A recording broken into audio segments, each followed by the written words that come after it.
امام طبری نے اور دیگر جمہور مفسرین نے کہا قرآن کی اس آیت کی کرت خاتم ہے، خاتم ہے۔ خاتم اس میں فاعل کا صیغہ ہے، ختم کرنے والا، خاتم اس میں اعلیٰ، مہر یعنی آخری۔ مرزا سے کسی شخص نے پوچھا 1901 سے 1908 تک اس نے بتدریج نبوت کا دعویٰ کر دیا۔ اس سے کسی شخص نے پوچھا تو جو نبی بنا پھرتا ہے ذرا اپنی دلیل تو دے۔ کہنے لگا یہی آیت ہے وَلَٰكِنَّ رَسُولَ اللَّهِ وَخَاتَمَ النَّبِيِّينَ۔ وہ کہنے لگے وہ کیسے؟ اس نے کہا خاتم النبیین، خاتم کا مطلب ہے مہر، حضور انبیاء کی مہر ہے۔ جب حضور انبیاء کی مہر ہے، جس پر مہر لگی وہ نبی بن گیا۔ چونکہ حضور نے مجھ پر مہر لگا دی، نامتی کہتا ہے حضور نے مجھ پر مہر لگا دی اس لیے میں بھی نبی بن گیا۔ تو میری نبوت پر یہ آیت نص صدی کی حیثیت رکھتی ہے، حالانکہ ختم نبوت پر جو آیت حضور کے لیے نص صدی کی حیثیت رکھتی ہے وہ یہ کہنے لگا ہم کہتے ہیں مولانا ذرا ہماری بات بھی سنیے، ذرا بات بھی سنیے۔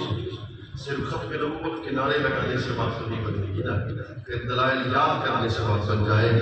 ہم کہتے ہیں اگر مانا کرتا ہے مہر تو پھر آگے اس کا جواب بھی دے دیتے ہیں مولانا مہر پہلے نہیں لگتی، مہر آخر کے اندر لگتی ہے۔ حضرت اگر کل کوئی بندہ آ جائے فتویٰ دے دے طلاق کا تو لکھتے جائیں گے مضمون طلاق کا، آخر کے اندر دستخط کر کے مہر لگا دیں گے۔ اگر کوئی یونین کورسل کا ناظم کسی اور لازم کو خط لکھے تو خط کے آخر کے اندر سائن کر کے اس پر مہر لگا دے گا۔ ایک بادشاہ دوسرے بادشاہ کے پاس خط لکھے تو آخر کے اندر مہر لگا دے گا۔ مہر کا معنی یہ نہیں ہے تو کہہ رہا ہے، مہر کا معنی یہ ہے مضمون نبوت شروع ہوا حضرت آدم سے، حضرت شنوح سے، حضرت شیش سے، مضمون نبوت آگے شروع ہوتا گیا، حضرت عیسیٰ تک پہنچا۔ جب مضمون نبوت اور رسالت رسول اللہ تک پہنچا تو ادھر سے آواز آئی وَلَٰكِنَّ رَسُولَ اللَّهِ وَخَاتَمَ النَّبِيِّينَ۔ اپنے محبوب پر مہر لگا کے کہہ رہا ہوں میرے یہاں کے بعد نہ کوئی نبی آ سکتا ہے نہ کوئی رسول آ سکتا ہے۔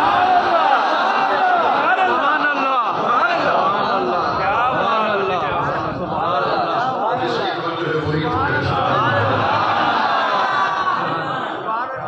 اس کی توجہ ہے وہی کہے سبحان اللہ۔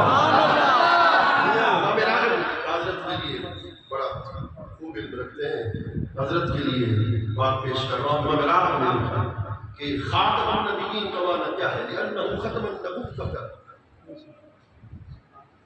وتممها بمجیء، اس لیے کہ رسول اللہ نے نبوت کو ختم کر دیا اور اپنی بعثت کو مکمل کر دیا۔ یہ ہے خاتم النبیین کا معنی، یہ ہے خاتم النبیین کا معنی۔ اور اللہ اکبر، اور علامہ ابن منظور افریقی نے ایک اور معنی بڑا خوبصورت لکھا وَخَاتِمُهُ بِشَيْءٍ، اے خاتمتہ اے عاقبتہ اے آخرہ، ہر شے کے آخر کو خاتم کہتے ہیں، ہر شے کے آخر کو کیا کہتے ہیں؟ بولیے خاتم کہتے ہیں۔ ذرا 2 منٹ تو گزر گئے، 3 منٹ باقی ہے، وہ جو ہے سبحان اللہ تھک گئے ہو تو میں بات کو ختم کر دوں۔ اللہ قرآن نے ارشاد فرمایا اليوم اکملت لکم دینکم واتممت لکم نعمتی، اے حبیب میں نے آپ پر دین کو مکمل کر دیا، اپنی نعمت کو تم پہ تمام کر دیا۔ جب دین مکمل